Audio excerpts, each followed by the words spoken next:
Hi everybody out there in cyberspace, I'm Sharif from ProductionHackers.net.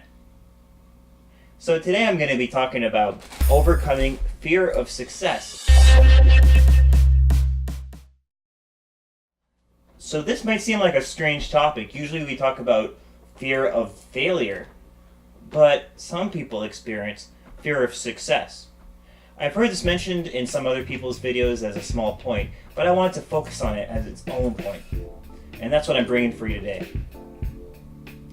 So, why would someone experience fear of success? So, I'm really speaking here from personal experience, and I find that, let's say you get good at something, or you get satisfactory at something, or you get as good as you had hoped to get, or relatively good at something. It's certain people, and I don't know if this is most people, but a lot of people, I think, might at that point,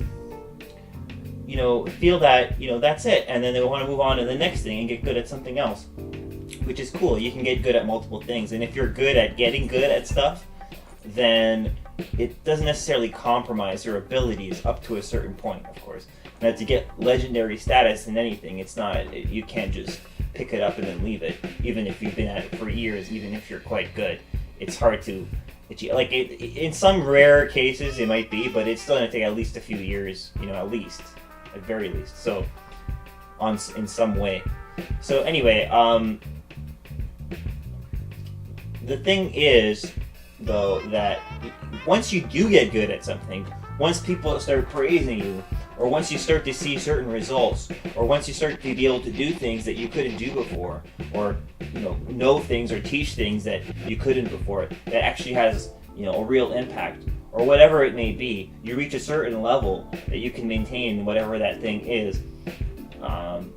It's sometimes we actually we don't want ourselves, or we're afraid to take it to the next level.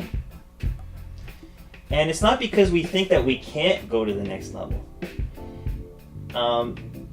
What I think it is I think it's stemming from a fear of being trapped, a fear of being limited into something. But it's actually, as usual, a distortion of the reality. All fears tend to distort reality. And due to the way law of attraction works, whatever energy you hold to be true is more likely to actually be true in reality. So, and that's why self-fulfilling fallacies can work. That's why two people can see the same thing and get completely different views on it because of what they choose to believe in their minds and how their life has been and their choices and perspective on that life up to that point. So, I think what happens is we're actually, afraid to get trapped in this one thing, and then we can't move anything else, and then there's no more options, and then this is who we are, and then we're afraid of becoming one-dimensional or two-dimensional or whatever, not having full-on depth, afraid of being pigeonholed. This is a very common issue among actors in any kind of theater or Hollywood or other kinds of productions. In actors, they don't want certain actors, especially certain actors don't mind this. They've just gotten over it. It doesn't matter to them. But certain actors do not want to just be considered pigeonholed or casting. They don't want to be casted to just a certain type of role every single time. Like, this guy always plays the bad guy, or this guy always plays the butler, or this guy always plays the sneaky, mistress, or whatever it is. This one always plays the mean brother, or whatever it could be. They don't want to be typecast.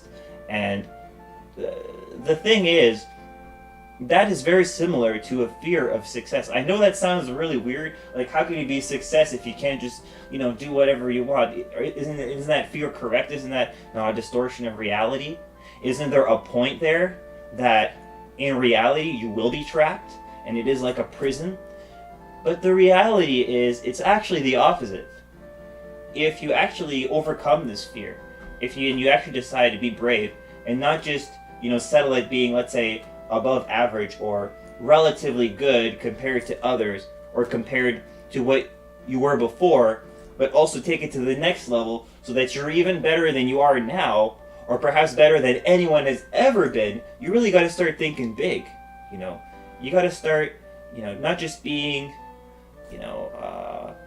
not only a team. You want to be participatory. You want to get involved. You want to learn from others. You want to help others, and that's what it's all about. But you can't be a leader if you're always following, right? You do need to follow, to know what's going on, to know what's out there. But that's only really to have some perspective and something to bounce against, to be able to balance who you really are without compromise,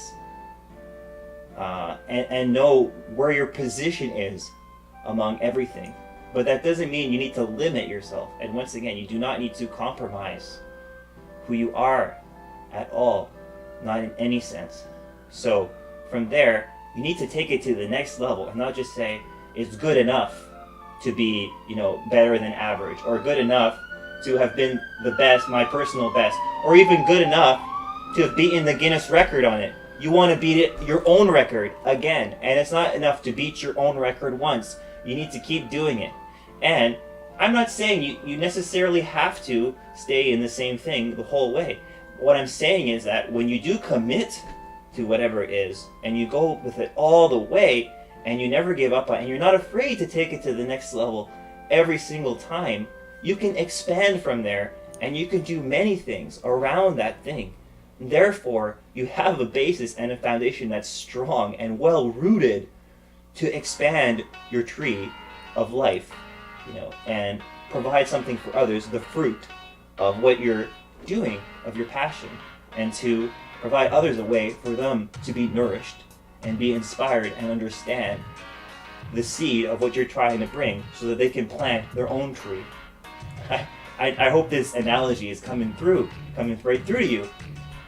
And yeah, so that's how you could overcome this fear of success. Because when you reach the top, if you ever reach the top of anything, you don't have anyone to advise to anymore. You can have some people who are equivalent, who they've reached their top, but they're not the same as you. You still have to make your own decisions at that point. And at that point, you still need to listen to people so that you can humble yourself to take it to the next level. Because until you humble yourself and realize that there is a next level, you're never going to get there. And in fact, you might be very dangerous and bring you to your downfall. If you get complacent when you're at the top and you feel that there's no way to go up, not only does it create this trap, which is what we're fearing when we fear success, it makes it difficult for you to go up, and it makes it possible for you to make big mistakes and make yourself go down. So that's why you always have to be humble. You need to raise others up, but you need to realize that if you truly are number one in your field, then you can't ask anyone ultimately for the final decisions what you have to do. And therefore, you always have to create a new standard. At the beginning, it's just raising your standards, and you can compare yourself to others who are there already, who've done it before you. And so on, you keep doing that and keep doing that. But once you reach your own, and you reach your own standard, the only way to move up is to go above your own standard, even if there's no point of reference. You have to create the new standard that never existed before, right? You have to do that. And only you can create that new standard if you're number one in whatever it is. And in the end, you want to be number one at doing you, because only you can do you the best. But just because you say, I'm me, doesn't mean you're the best at it, doesn't mean you've reached your full potential. You still need to work on it every single day.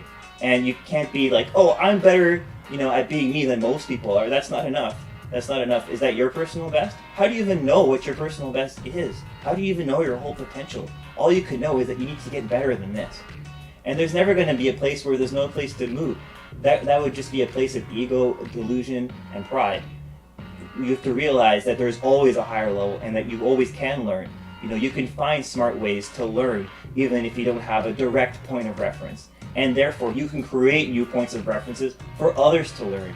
You start to realize it's not just only about you and your progress, but the progress of others. And when others start to progress because of what you contribute and they get to the level that you were at, then of course they're going to be at a higher level. And you can keep helping others, and you can keep humbling down and keep learning and keep bringing you in higher standards in your own way that only you can do it. And then the progress is endless, and that's what we want. We want life. We want abundance of life. We want to cultivate an abundance of these beautiful trees and these beautiful fruits that we're gonna, bring to ripe, beautiful, and delicious states so people can learn and be fulfilled and plant their own seeds. So that's the message I got for you today from productionhackers.net, and you can overcome fear of success as well. So take care. I'll see you next time. Oh, and by the way, you can follow me on Twitter at Honorable Happy, spelled the UK way, HONOURABL, Happy, on Twitter. And check out all the new updates on productionhackers.net. I'll check you next time. See ya.